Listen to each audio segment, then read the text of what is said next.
निशार यानी NASA ISRO synthetic aperture radar mission. यह mission है क्या? निशार अपनी तरह का पहला मिशन है जिसे इसरो और नासा ने संयुक्त रूप से विकसित किया है। ये एक एल और एस बैंड वैश्विक माइक्रोवेव इमेजिंग मिशन है जिसका नाम है निशार। नासा और इसरो द्वारा संयुक्त रूप से विकसित किया जा रहा है। इसका उद्देश्य पूर्ण रूप से पोलरीमेट्रिक और इंटरफेरोमेट्रिक डेटा प्राप्त करना है ताकि पृथ्वी की सतह में होने वाले परिवर्तनों का अध्ययन किया जा सके। निशार एक 2 बैंड वाला यानी सिंथेटिक एपर्चर रेडार मिशन है जो एल बैंड और एस बैंड आवृत्तियों का उपयोग करता है।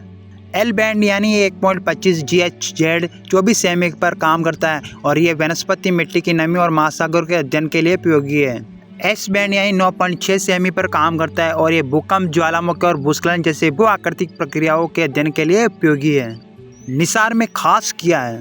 निशार का पूर्ण रूप से पोलरोमेट्रिक और इंटरफेरोमेट्रिक डेटा प्राप्त करने की क्षमता इस पृथ्वी की सतह में होने वाले परिवर्तनों का विस्तृत अध्ययन करने में सक्षम बनाती है।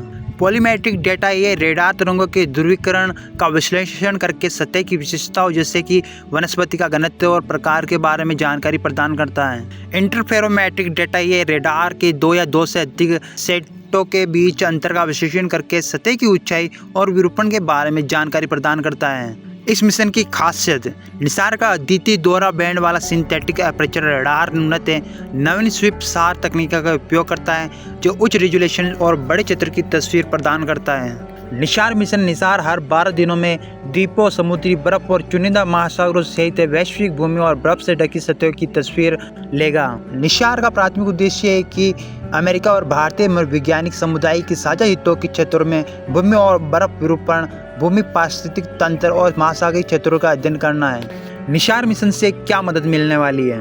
वुड बायोमास और उसके परिवर्तनों को माप, जिसे लकड़ी या लकड़ी के कचरे के रूप में भी जाना जाता है, भूकंप, ज्वालामुखी, भूस्खलन तथा उपसतही जल बूमों, हाइड्रोकार्बन भंडारों आदि में परिवर्तन से जुड़े अवतरण और उत्थान से संबंधित भूमि सतही विरूपण की विशेषताएं बताता है।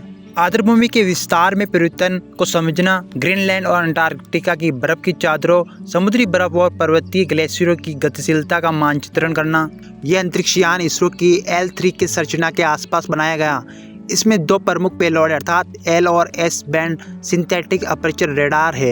एस बैंड रेडार प्रणाली डेटा हैंडलिंग और उच्च गति डाउनलोडिंग प्रणाली अंतरिक्ष यान और प्रक्षेपण प्रणाली इसरो द्वारा विकसित की गई है।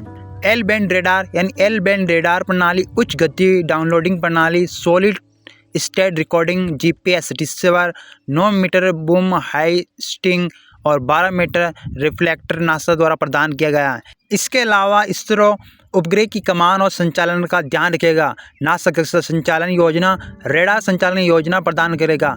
निशार मिशन को प्राप्त छवियों को डाउनलोड करने के लिए इसरो और नासा दोनों के ग्राउंड स्टेशन समर्थन से सहायता मिलेगी, जिन्हें आवश्यक प्रसंस्करण के बाद उपयोगकर्ता समुदाय तक पहुंचाया जाएगा। इस मिशन के फायदे क्या हैं? एक ह्यूमन से एस बैंड और एल बैंड SAR के माध्यम से प्राप्त डेटा से वैज्ञानिकों को पृथ्वी ग्रह पर हो रहे परिवर्तनों को समझने में मदद मिलेगी। निशार का क्रियान्वयन कितना है?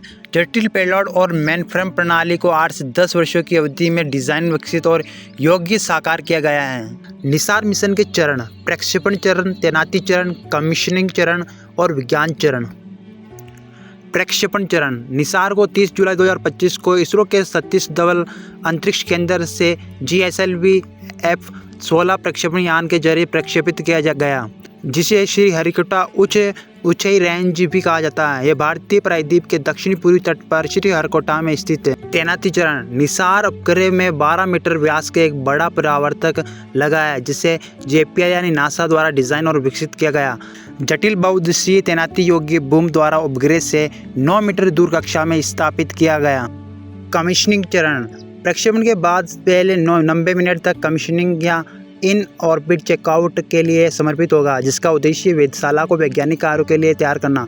कमीशनिंग को मुख्य फ्रेम तत्वों की प्रारंभिक जांच और अंशांकन के उप चरणों में विभाजित किया गया, जिसके बाद GPL इंजीनियरिंग पेलोड और उपग्रह चेकआउट होगी।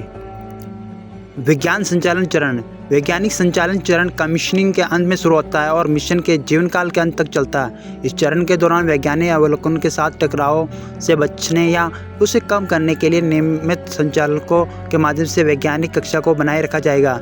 व्यापक अंशांकन और सत्यापन गतिविधियाँ होगी। निशार एल और एस बैंड दोनों उपकरणों के लिए अवलोकन योजना, इंजीनियरिंग गतिविधियां जैसे संचालन, पैरामीटर अद्यतन आदि के साथ जीपीएल और इसरो के बीच लगातार समन्वय के माध्यम से प्रक्षेपण से पहले तैयार की जाएगी।